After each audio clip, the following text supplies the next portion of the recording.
podcast, Kaitlyn. I am so thrilled to have you with us today because we are talking about the hiring mistakes that we see almost all business owners make. And you are the strategist for how to hire the best and workforce development expert. So I'm just going to let you take it away because you are in the trenches and you are seeing this every single day. What is happening? What are we doing wrong? Whew.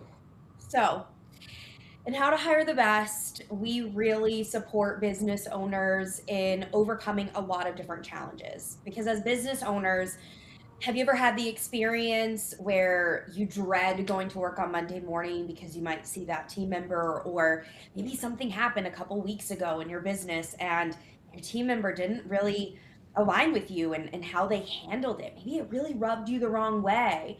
Or maybe you sit down at your desk thinking about, oh, I really need to hire for this role, but I needed them yesterday. What the heck do I do? How to Hire the Best is this opportunity to really understand how to stand out as an employer of choice with a competitive edge and attract, hire, and retain top talent as you grow in your business. So you can imagine business owners are coming in from all different phases of their businesses, right? Those were just three examples that I gave you, and they may resonate with you. Whether you're in business 1 year, 5 years, or 20 years, hiring can be a swear word. It can be something that brings you a lot of guilt and shame and overwhelm. So you're in the right place if hiring feels overwhelming, if it feels like you've tried time and time again but haven't gotten to where it is that you want to be. Or maybe you're hiding from hiring PTSD. You're all in the right place. So let's just rapid fire some things that I've been seeing and how to hire the best lately, or over time as we've refined this course since the start of Tap the Potential 20 years ago. Some of the themes that we see first are people might be coming into the program knowing that they want to hire, but they have this desperate need. They're ready to hire yesterday, right? But they don't necessarily have the strategic thought around, okay, even though I'm ready for this person to get started, ready to delegate, ready to get certain things off of my plate, even though this person can start, is this the right person? Is this the right person for the business Mm. too? Not just for you, the business owner or your team member, but for your business, for your clients. When you're exhausted as a business owner, every single candidate starts looking like an A player because you have a void to fill. But that can be your most costly mistake, is bringing someone onto your payroll because you sense the need, but don't necessarily have the strategies and the solutions and the things that you need that go into taking the next step of hiring someone.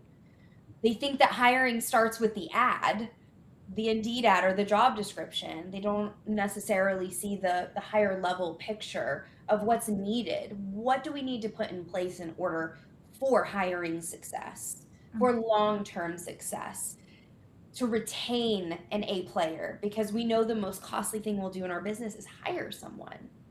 So how do we keep them once we have them, right?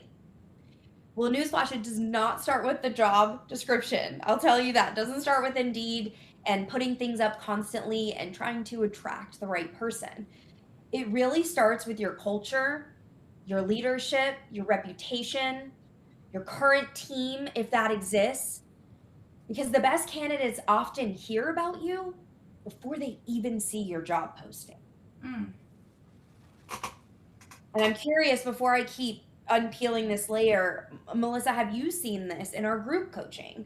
As clients are coming into our program and talking about where they want to see their business grow and their vision, I know we've had a couple of clients come into our calls and say, I'm ready to hire yesterday. This looks great. Can we pull the trigger?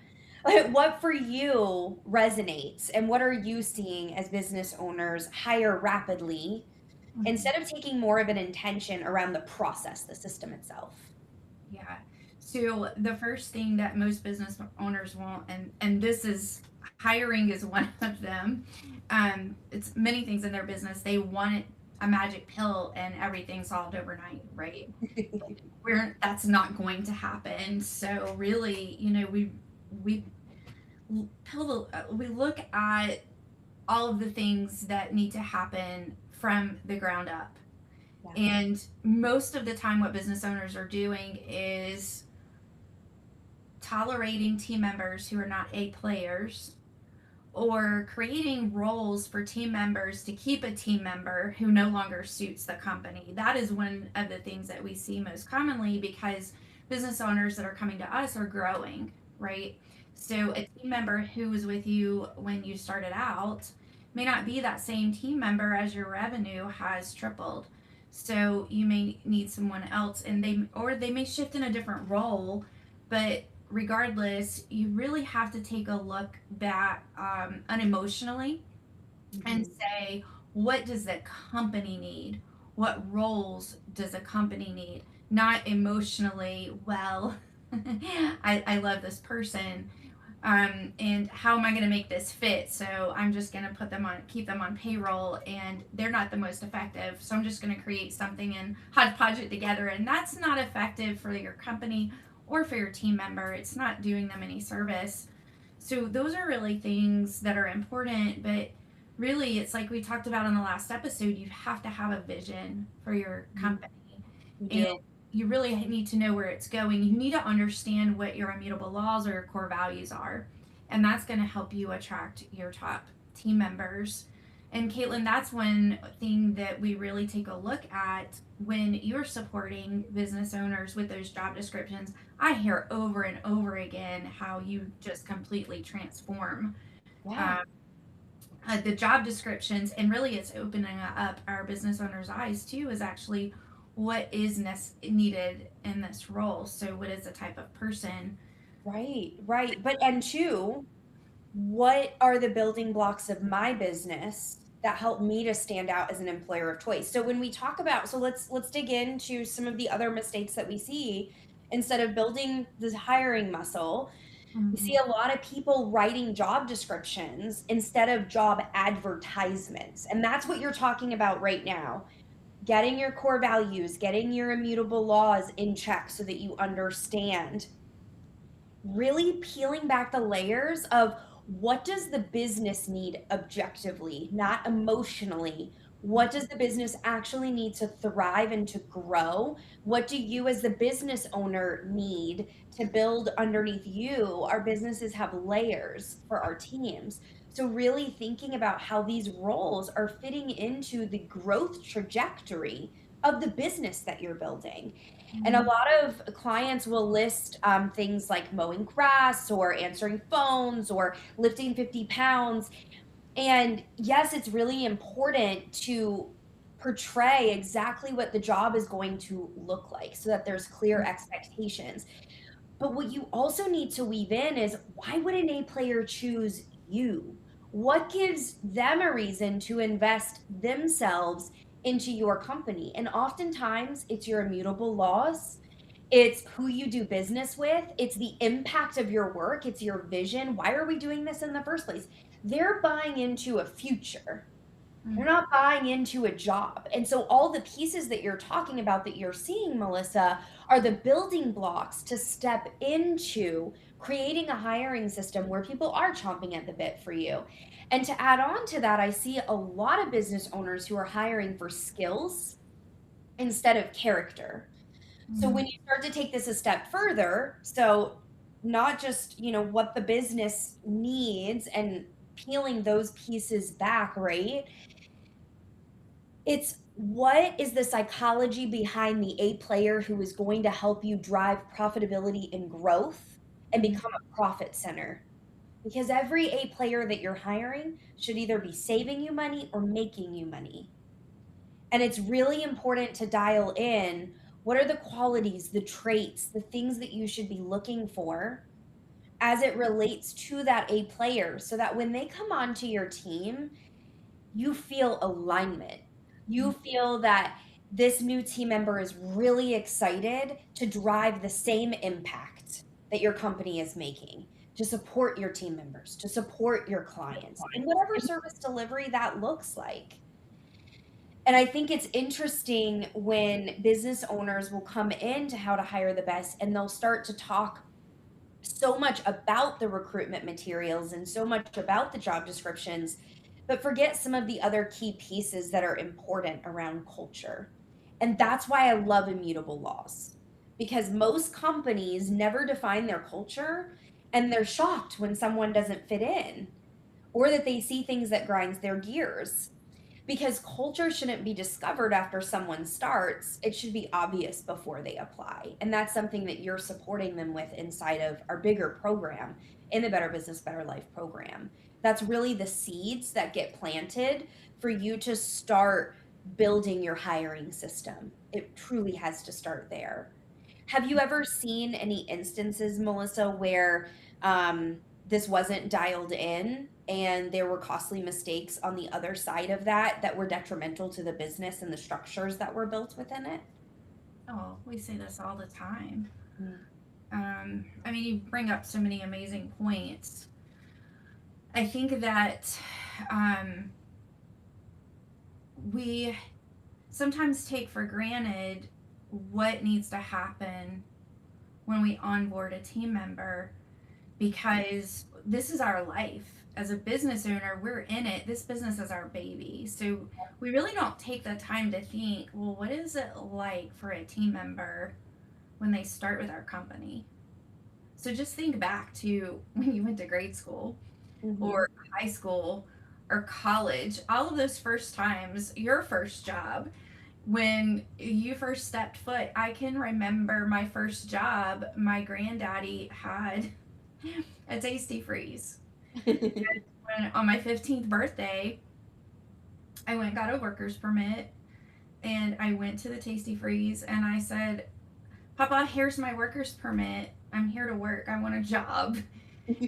And he goes, go behind the counter and get you an apron. That was my onboarding. um, and I just, it was an amazing job, right? I loved it. I loved every minute of it. But man, that was the hardest job I ever had because I just remember having to figuring everything out as I went along. There was no systems. We've all had those experiences now. Come on. Oh my goodness. So if you think about it, how often are you bringing in a team member and just thinking, leaving them to figure things out? And I think we often go to one extreme or the other. We either wait to hire because we don't have everything perfected, Yes. or we hire and then just leave them to figure it out, right? So Mhm. there's a few basic things that you can do for a successful onboarding experience. And one of them is just simply have a plan, like a 30, 60, 90-day plan. And we actually walk our clients through that, give you a template, but it's Yep. quite simple. Just reverse engineer. What is the key result that their role is expected to deliver? Yes. And reverse engineer that. How are you going to train them in 30, 60, 90 days? And we take it a step further because training can be so overwhelming, right? And if you're running a small business, you don't have many team members, especially if it's a brand new role, you often procrastinate on hiring for it because you think, well, there's no way I can devote all of my time to this team member. The truth is, you don't have to do it all.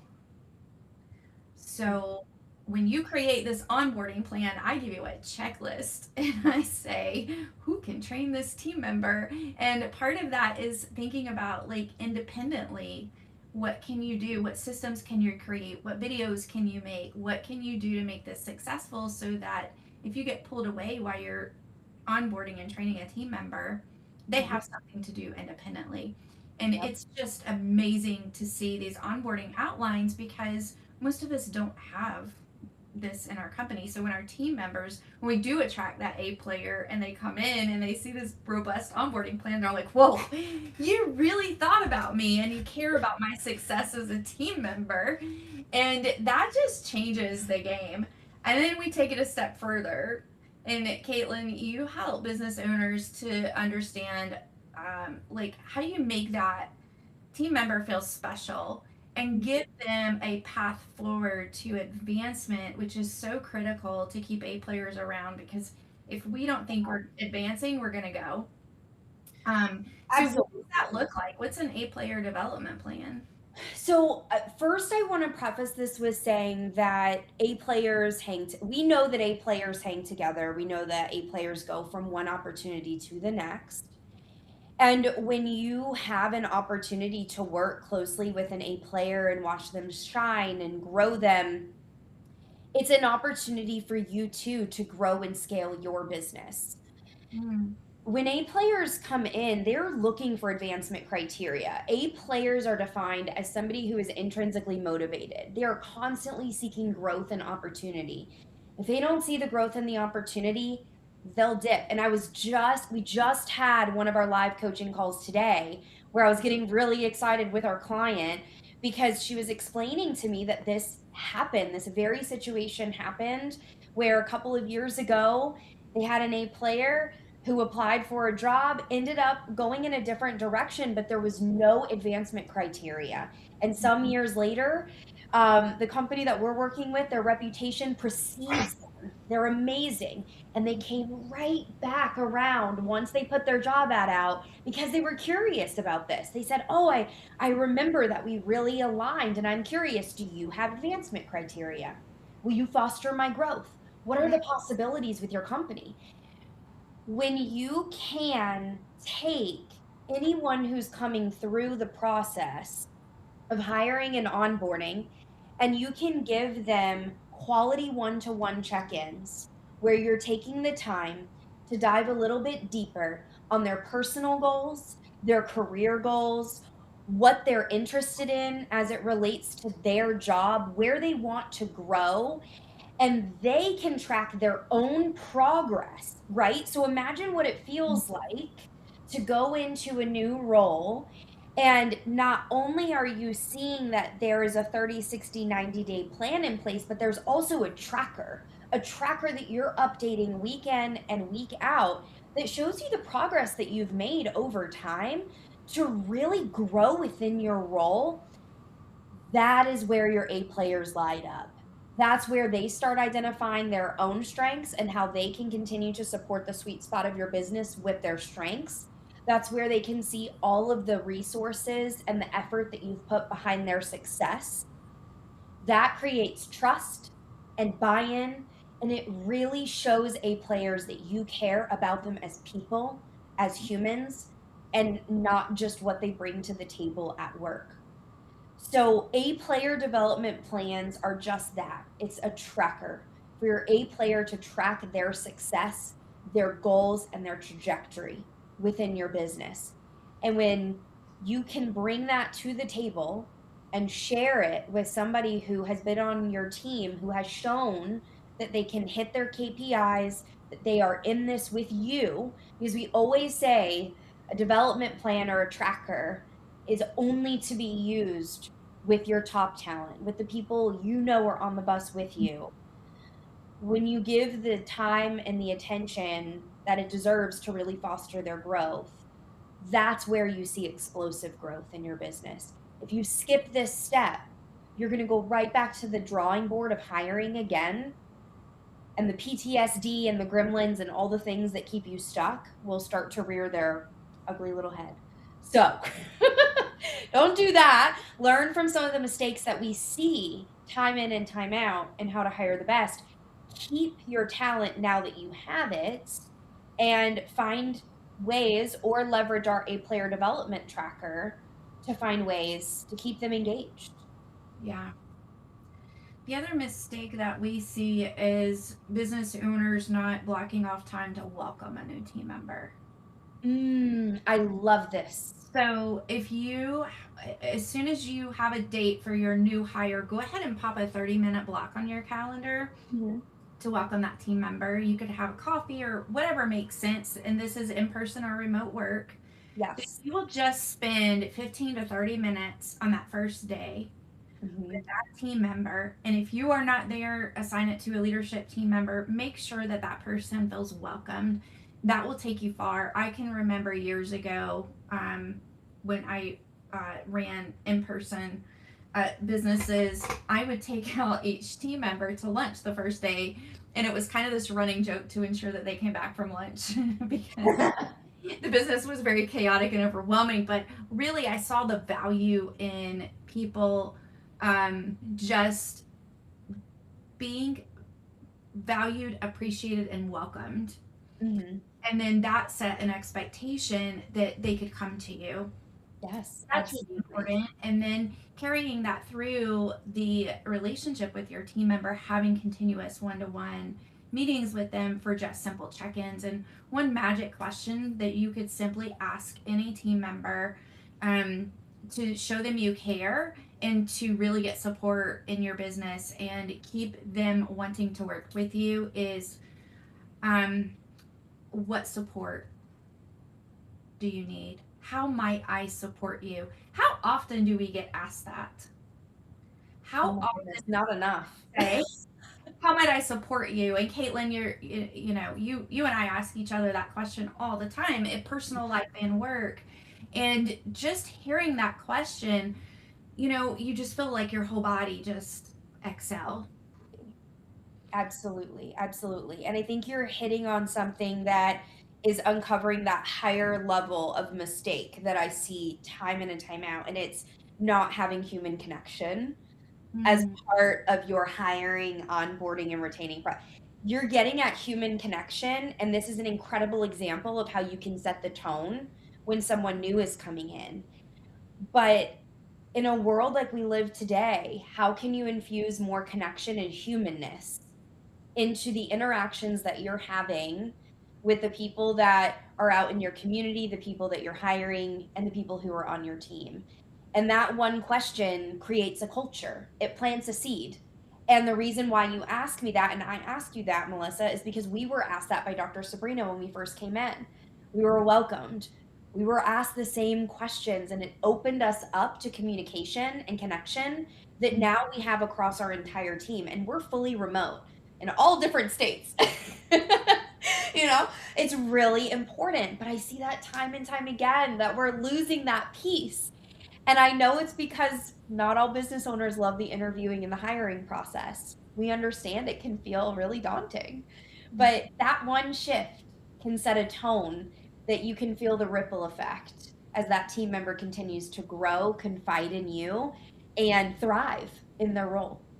Yes, building that culture of the community inside of your business is Yep. so vital. So everyone on the Tap the Potential team has the same core values or immutable laws, and Yep. they're on our website. If you want to take a look, just go to tapthepotential.com/about, I think it is, or Mhm. or just go to tapthepotential.com and then click about.